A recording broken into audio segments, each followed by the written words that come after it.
Hi there, my name's Christian Wright. I work for Avaya Australia and New Zealand. I'm a systems engineer and I specialise in the small and medium enterprise portfolio. Today I'm going to take you through the installation of one of our flagship products in that portfolio, which is Avaya's IP Office. So I have here today all the components I need to take you through that basic, very basic installation. I have an IP500 control unit, there's a version 2 control unit. I have a system SD card, which is used for the operating system and the customer's configuration. I have a combination card, one of our more popular newer cards, which allows us to terminate Avaya phones as well as trunks and provide IP media resources in the system and so on. I have various cables here to connect to my telephones. I have a screwdriver here to enable me to install this combination card into the control unit. I have an earth strap, very important so that I don't damage my electronic equipment, power cord, and my telephones are over here.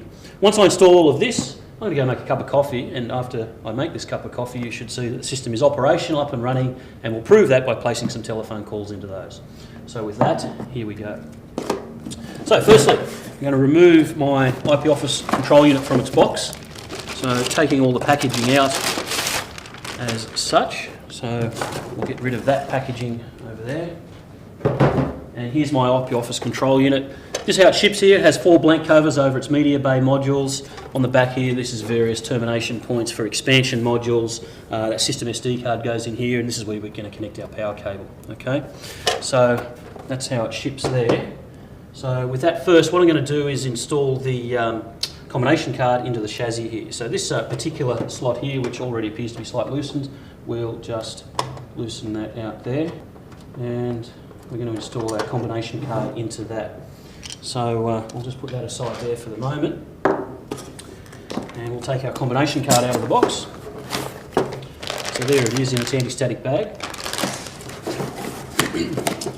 Get rid of some of the packaging. So first things first, we'll put on my anti-static wristband, so we don't want to damage our electronic equipment. I'm just going to attach it at one of the termination points at the back of the unit here. Okay, so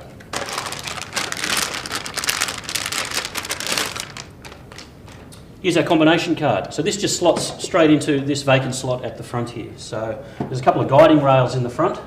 It's just a matter of placing the rails into the guide, and it should just clip into the place just like that. Okay. Now to finalise the installation, we just need to secure that screw in the front. Okay, that should be screwed in nice and tight there. So that's our combination card installed. We don't need to install any other components here. In fact, this box here can support up to 384 users and 240 trunks. Haven't got all those installed today, but that's what we've got to work with just with these phones here. So just remove my strap. I don't need that on anymore. And we're going to connect in the secure digital card, which launches the operating system and the customer's configuration.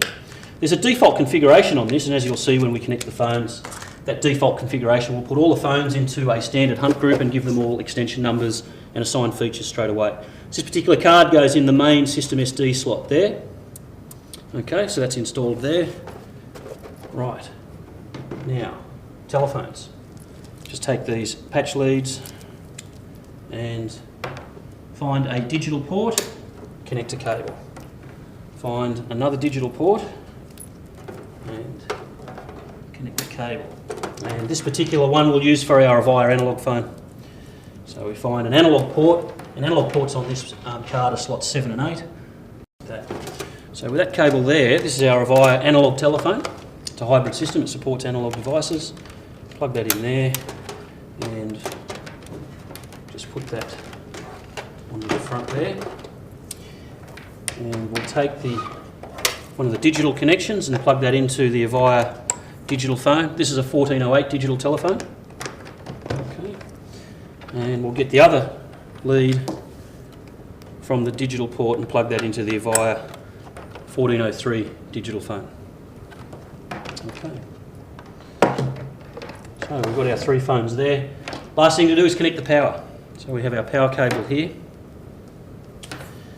So with that, just as a reminder, there's the power connector at the back.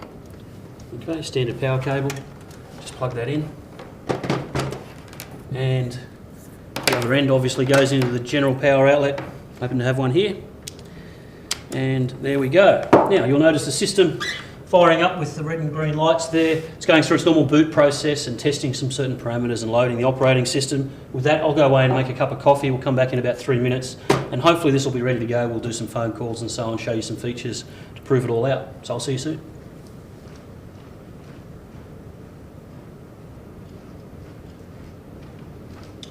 Welcome back. Cup of coffee, tastes great. And our phone system should be up and running, our IP500. So let's have a look here. We've got, yes, this particular phone has already been given an extension 205. This one over here, extension 203. And our analogue phone, that'll be extension 207 because it's plugged into the 7th port on the control unit there.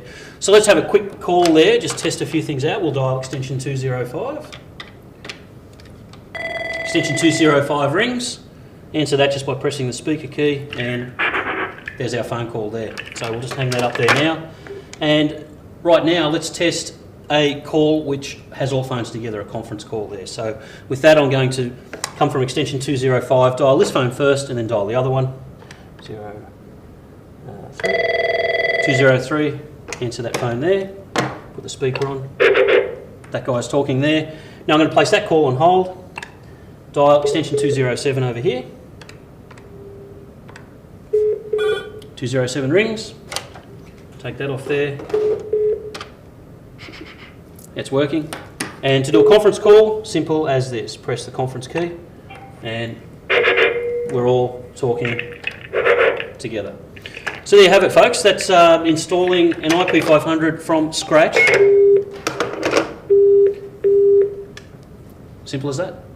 Thanks for your time. Look forward to seeing you on the next video we do for IP500.